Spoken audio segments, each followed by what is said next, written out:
There is a kind of silence that only exists at home, late at night, when everyone is asleep and the lights are off. It is in that silence that many hearts remain awake. Maybe yours does too.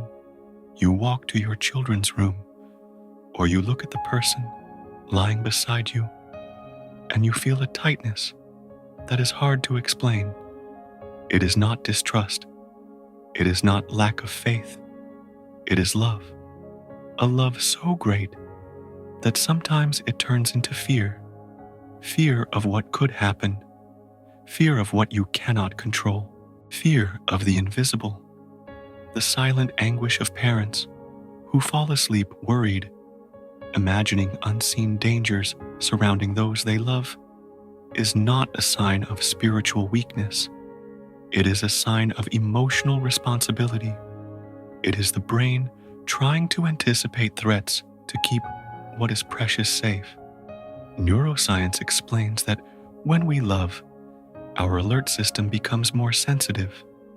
Our body learns to watch. The heart learns to anticipate. And even when everything seems fine, the mind creates scenarios that steal sleep, scenarios that tighten the chest. Perhaps you have felt this, the sense that you must always be attentive, always vigilant, always prepared for something that might happen. And in the middle of it, a silent guilt arises. Am I praying enough? Am I doing everything right? Is my faith strong enough to protect my family? These questions hurt because they reveal something very deep. You want to be a shield. You want to be the wall. You want to be the protection. But there are moments when fear for your family speaks louder than faith. And that does not make you distant from God. It makes you human and deeply loving. The truth is that fear does not arise because you do not trust. It arises because you love. And to love is to expose yourself to the possibility of loss. To love is to admit that you do not control everything. It is at this point that Psalm 91 begins to whisper something different to the heart. It does not begin with angels or spectacular deliverance. It begins with a simple and profound condition. He who dwells in the secret place of the Most High. To dwell, to remain, to stay. It is not about running to God only when fear tightens your chest. It is about living in His presence, making His presence a constant home, not an emergency visit. Protection, according to this psalm, is not random. It is permanence in presence. It is a relationship built daily. It is waking up and remembering. It is going to sleep and trusting. It is turning your home into a space where God is not invited only in crises, but acknowledged every day.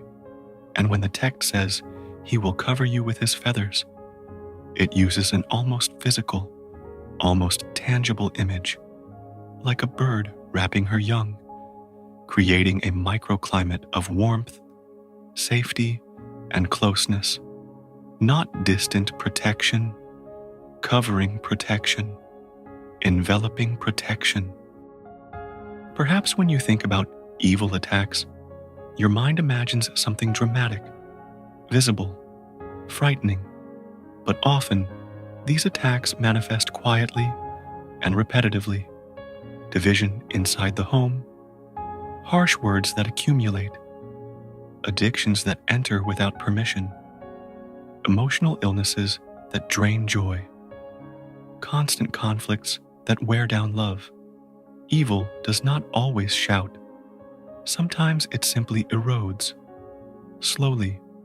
That is why the declared word carries such weight, because it interrupts cycles. It breaks repetitive patterns. When you declare Psalm 91 over your family, you are not reciting an ancient text out of tradition. You are marking spiritual territory. You are saying consciously, this house belongs to the Lord. Just as the blood on the doorposts protected the houses in Egypt, the word spoken over your home marks that territory as belonging to God. It is an invisible seal, an alignment. Notice something important. Fear tries to convince you that you are alone in the task of protecting. But Psalm 91 begins by reminding you that there is a refuge, there is a higher place, there is a presence that sees what you cannot see, that reaches where you cannot reach, that watches while you sleep. And when that truth moves from the mind into the heart, the body begins to regulate, breathing slows, the chest expands, the nervous system understands that it does not need to live in constant alert. Right now, as you read these words, notice your breathing. It may be shallow. It may feel tight. Inhale slowly, as if you were receiving care. And as you exhale, imagine the accumulated fear leaving your body. Inhale again, and picture your home surrounded by a soft light, not intense or aggressive, but calm, steady, firm. As you release the air, say quietly within yourself, "My family dwells in the secret place of the Most High." Repeat it once more, slowly, with awareness. "My family dwells in the secret place of the Most High." When you repeat it, you're not trying to convince God of anything. You are teaching your own mind to trust. You are training your heart to rest.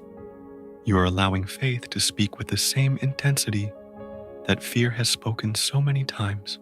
Perhaps what you most need to hear today is not a spectacular promise, but a simple truth. You are not the only one responsible for protecting those you love. You are not the only guardian of the night. There is a presence that does not sleep. There is a care that does not fail. There is a refuge, real, spiritual, available now.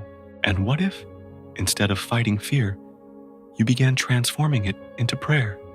What if each worry became a declaration? What if every anxious thought were wrapped in this phrase, "I dwell, I remain, I trust"? Because deep down, what your heart longs for is not control over the future. It is the assurance that there is an invisible shield over your home, a shield that does not depend on your strength, a shield born from remaining in His presence. Stay with that thought for a few moments. Feel the ground beneath your feet. Feel the weight of your body supported. Notice that, in this exact moment, nothing is going wrong. Your family is here. You are here. And God is present now. Not distant, not absent, present. And perhaps that awareness is the first layer of protection, the certainty that you are not alone. There is a quiet difference between visiting and dwelling. To visit is to go when you need something. To dwell is to remain even when everything seems fine. Many desire the promise of Psalm 91, yet do not cultivate a constant life of prayer within their home. This is not a criticism. It is an honest portrait of our human condition. We run to God when fear tightens, when the news alarms us, when illness threatens, when conflict erupts, and then, when the storm passes, we return to routine as if His presence were only a temporary shelter. To dwell means to remain, not to occasionally visit. God's presence only in moments of crisis. Remaining creates intimacy. It opens daily space. It allows spirituality to become not an event, but an environment. The secret place of the Most High is not a physical location. It is a state of awareness, an internal frequency, a decision repeated every day. The anxious mind seeks quick guarantees. It wants a powerful prayer that fixes everything at once. It wants a strong declaration that removes all risk. But the deepest revelation of Psalm 91 is that spiritual protection is linked to continuous intimacy, not occasional fear. It is not sporadic intensity. It is quiet consistency. It is loving repetition. It is sacred routine. When you create small daily rituals inside your home, something begins to shift in the atmosphere. Emotional neuroscience shows that the brain regulates itself through safe repetition. When you establish a fixed time to read Psalm 91 in your home, creating a daily altar, you are not merely fulfilling a religious practice. You are teaching your nervous system that stability exists. You are signaling to your heart that there is a fixed point in the middle of uncertainty. Maybe it is in the morning, before everyone leaves. Maybe at night, before sleep. It can be simple. 5 minutes. A calm reading aloud. Hands held together. Shared breathing. It does not need to be long. It needs to be consistent. Because what is consistent grows roots. And what grows roots withstands storms. There is something profound in the word dwell. It suggests residence, permanence, intimacy deep enough to remove masks. When you dwell in His presence, you do not need to pretend perfect faith. You can bring your doubts. You can bring your fears. You can bring your exhaustion and still remain, still stay. Many parents live exhausted, trying to be strong all the time, trying to fix everything, trying to anticipate everything. But true strength is not born from hypervigilance. It is born from proximity. Here is a spiritual metaphor. A house built near the fortress is safer than one that only runs there when danger appears. If your spiritual home is near His presence, you do not need to run desperately every time something happens. You are already close. You are already inside.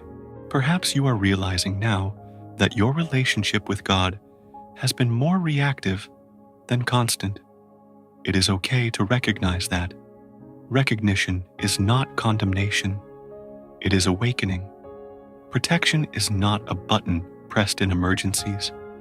It is a relationship built in ordinary days, in days without crisis, in quiet days. Imagine your home wrapped in a different atmosphere, not because something magical happened, but because presence began to be cultivated. Softer words, more attentive glances, small moments of prayer that become emotional anchors. The secret place begins to form inside routine, in the kitchen, in the living room, in the bedroom. What if, starting today, you chose to transform an ordinary hour into a sacred one? Not to fulfill an obligation, but to create permanence. Permanence generates security. Security generates peace. Peace regulates fear. And a regulated heart transmits emotional protection to the whole family. Ask yourself with honesty and gentleness, have I been visiting His presence or dwelling in it? Do not answer with guilt. Answer with awareness. The good news is that the secret place remains open, always open, no matter how many times you only visited. Today you can choose to remain. Today you can choose to dwell. And when you dwell, something within you begins to rest, even before any circumstance changes. We live surrounded by difficult news. Just a few minutes in front of a screen can tighten the heart. Unexpected illnesses, rising violence, economic instability, stories that seem to confirm that the world is too dangerous for those we love. And then, when we read in Psalm 91, 1,000 may fall at your side, something inside us feels confused. How can we trust this promise when we see so many falling around us? The verse does not promise the absence of difficulties nearby, but safety in the midst of them. That truth requires spiritual maturity. Deep down, many of us interpret protection as complete isolation from the world. We want an invisible bubble, zero risks, absolute guarantees that nothing will ever touch our family. That expectation is understandable, but it creates an unconscious blockage. When something difficult happens near us, faith feels like it has failed, and fear grows. The shift in expectation is profound. God does not remove the family from the scene. He guards them within it. He does not promise a world without storms. He promises presence in the middle of the storm. That changes everything. Protection stops being escape and becomes sustenance. It is not the absence of battle. It is preservation within it. There is something essential here for our emotional balance. When we believe protection means total absence of problems, any difficulty becomes proof of abandonment. But when we understand protection as faithful presence, even in an adverse environment, our emotional system stabilizes. Faith stops being fragile. It becomes resilient. Here is a practical application. When you hear difficult news, declare the verse, reaffirming that God's faithfulness is greater than the external scenario, not as denial of reality, but as internal repositioning. You do not ignore what is happening in the world, but you choose not to let it determine the spiritual climate of your home. You can say calmly, even if there is instability around us, my family is guarded in the secret place of the Most High. That declaration becomes an anchor. It reorganizes your thinking. It reduces the impact of panic. Consider the biblical analogy of Daniel. He remained in the lion's den, yet he was not harmed. Divine presence is not escape. It is preservation. The den was real. The lions were real. The risk was real. But the presence was also real. And in the end, it was the presence that defined the outcome, not the threat. That image teaches us something powerful. Living in an unstable world does not mean we are abandoned. Perhaps you are facing a frightening scenario right now. An illness in the family, a conflict that seems unsolvable, a constant fear of losing someone you love, and the verse echoes, 1,000 may fall at your side. It does not say nothing will happen around you. It says that even when there are falls around you, you will not be consumed by the same fate. There is a difference between being near chaos and being dominated by it. Notice what happens inside you when you think about your family's future. Does your body contract or expand? Do your shoulders tense? Does your breathing shorten? That is the natural reflex of fear trying to take control. But when you repeat the promise with awareness, something begins to shift. The mind learns that there is a narrative greater than the immediate threat. Repeat quietly and firmly within yourself. God guards my family within the scenario, not outside of it. Feel the weight of that sentence. It is not fragile. It is solid. It acknowledges reality without surrendering to it. It accepts that the world may be unstable, but affirms that His presence is stable. Spiritual maturity is born here, in understanding that faith is not fantasy. Faith is not denying difficulties. Faith is trusting in the midst of them. It is remaining when everything around you seems to be falling. It is continuing to declare when fear tries to silence your voice. And perhaps right now, what your heart most needs to hear is this: you do not need to create a perfect world for your family. You need to cultivate an atmosphere of presence within the imperfection of the world, because it is that presence that sustains. It is that presence that preserves. It is that presence that ensures that even when many fall around you, your home remains firmly grounded. Sometimes we look outward, searching for threats, while small cracks begin forming within. Not every attack is external. Many begin with harsh words, lack of forgiveness, and disunity. They begin with prolonged silences. They begin with repeated sarcasm. They begin with exhaustion that is never talked about. And before we realize it, the atmosphere inside the home feels heavy, even though no major visible event has occurred. That does not mean your family is lost. It means your family is human. Every home faces tension. Every relationship produces friction. But when that friction is not tended to, it turns into emotional breaches. And emotional breaches, when ignored, weaken the sense of spiritual protection, not because God withdraws, but because the heart closes. Psalm 133 teaches that where there is unity, the Lord commands the blessing. Unity is not perfection. It is not agreeing on everything. It is choosing to remain connected despite differences. It is deciding that the relationship matters more than pride. It is understanding that peace is not born from the absence of conflict, but from the willingness to reconcile. Here is an important revelation. Constant disharmony weakens the felt sense of spiritual protection. When tension is ongoing, the entire family's nervous system lives on alert. Children sense it, spouses absorb it, the body records it, and a home that was meant to be a refuge becomes a field of defense. But when forgiveness enters, something reorganizes internally. Breathing deepens. The tone of voice softens. Eyes meet again. A concrete practice can help. Before going to sleep, gather the family for a brief prayer, asking for reconciliation and peace.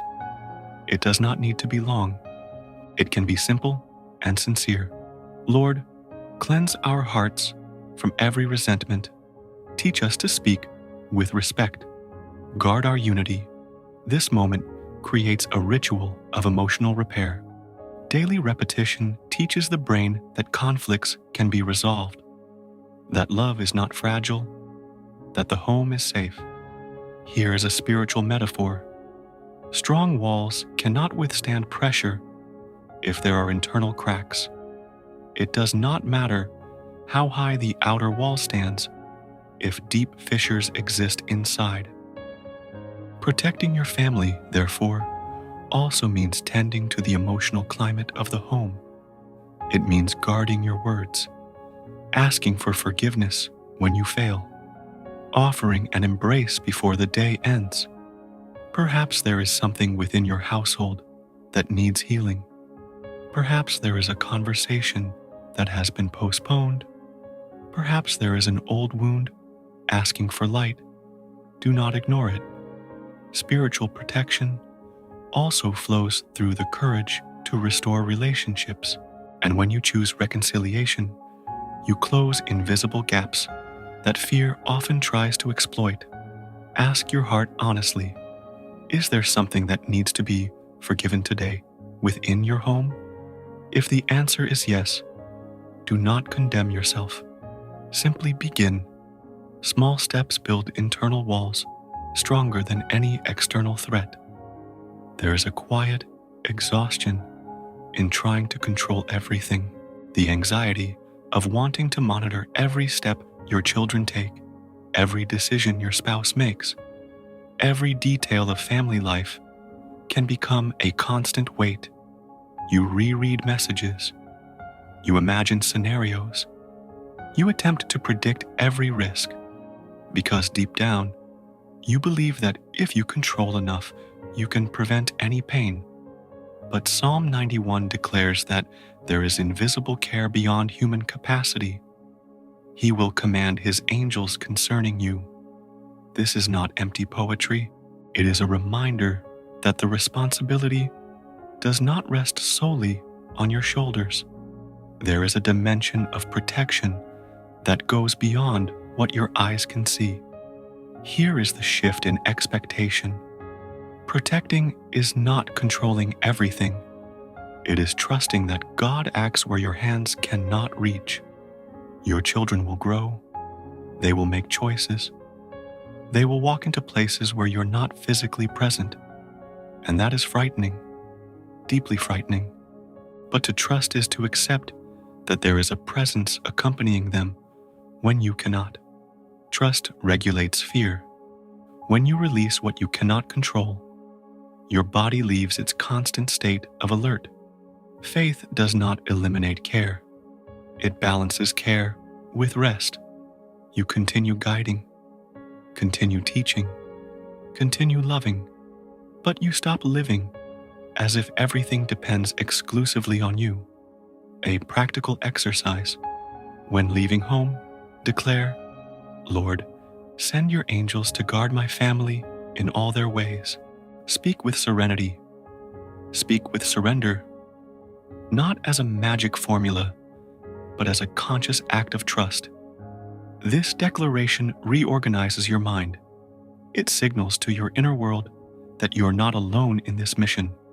Consider the biblical analogy of Elisha. When others saw surrounding armies, he saw heavenly forces encamped around them. The servant saw threat. Elisha saw protection. The scenario was the same. The perception was different. And perception transforms experience. When you choose to see through the lens of faith, fear loses intensity. Now take a deep breath. Feel the air fill your lungs. As you exhale, release the need to control every detail. Repeat internally, I do my part, God does his. That sentence creates balance, neither negligence nor obsession, just mature trust. Perhaps the greatest act of protection you can offer your family is a heart that trusts, because a trusting heart transmits emotional security, and emotional security strengthens the faith of everyone around it. Psalm 91 calls God a refuge and a fortress. This is strong language. It is the language of active protection, the language of spiritual battle. It acknowledges opposing forces, yet affirms solid defense. A refuge is not a fragile hiding place. A fortress is not an improvised shelter. It is firm structure, deep foundation. Here is an invisible mistake: treating the home merely as a physical space, without ongoing spiritual consecration. Many houses have beautiful walls, organized furniture, advanced technology, but what truly defines a home is the spiritual atmosphere surrounding it. Words create atmosphere. Thoughts create atmosphere. Intentions create atmosphere. Here is a revelation. Words declared daily shape the spiritual environment of a house. What is repeated creates frequency. What is spoken establishes alignment. When you speak life, you establish a climate. When you declare protection, you establish spiritual authority. This is not superstition. It is internal and external alignment. A practice you might consider. Symbolically anoint the doorway of your home in prayer, declaring that space belongs to the Lord. It can be with oil, if that holds meaning for you, or simply with your hand placed on the door in silence. The gesture matters less than the intention. In doing this, you create a conscious marker. You are saying, this place is consecrated territory, a spiritual metaphor. A fortress is not only high walls, it is ongoing vigilance and established authority. Authority is not born from fear. It is born from intimacy.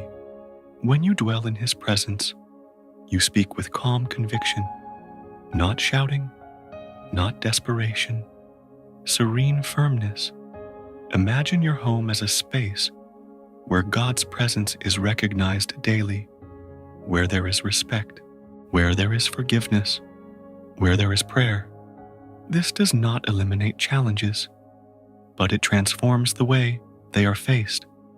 A consecrated territory is not a territory without battle. It is a territory where the battle does not determine the destiny. Ask yourself, has my home been merely a shelter or consecrated territory? And if the answer is not yet what you desire, do not despair. Consecration is a process. It is a repeated decision. It is a daily choice. We have arrived at a place of inner quiet, a place where fear no longer shouts with the same intensity, a place where the breath is deeper. Now, to slowly recite Psalm 91, emphasizing each promise as real covering over your family, becomes more than reading. It becomes alignment. When the text says, "You will not fear the terror of the night," it means rejecting panic-driven thoughts and trusting in divine protection. The terror of the night is made of those ideas that surface in the darkness, when everything is silent and the mind begins creating scenarios. To reject them is not to deny their existence. It is to choose not to feed them.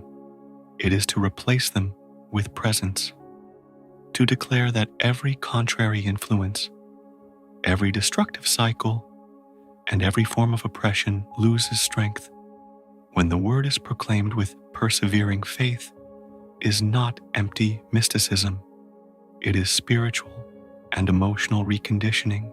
Constant repetition builds new internal connections. It creates new mental pathways. It forms a new narrative. Close your eyes for a moment, if you can, and pray simply, "Lord, you are my refuge and my fortress. Guard my home, my children, my spouse, and all who live under this roof." Feel each word. Do not rush. Allow this prayer to move from your mind into your heart. Perhaps external circumstances have not yet changed. Perhaps challenges are still present, but something within you has shifted. There is more awareness, more surrender, more presence. And that presence is the true shield. To remember that a destiny of glory is not born from the absence of battle, but from the certainty that your family is hidden under the protection of the Most High, is to acknowledge that your home's story will not be defined by fear, but by abiding in His presence. And now, in silence, let this question gently echo within you. If God is your fortress, can you allow your heart to rest? If your family dwells in the shelter of the Most High, can you choose to trust a little more today? Remain in that trust. Remain in that presence.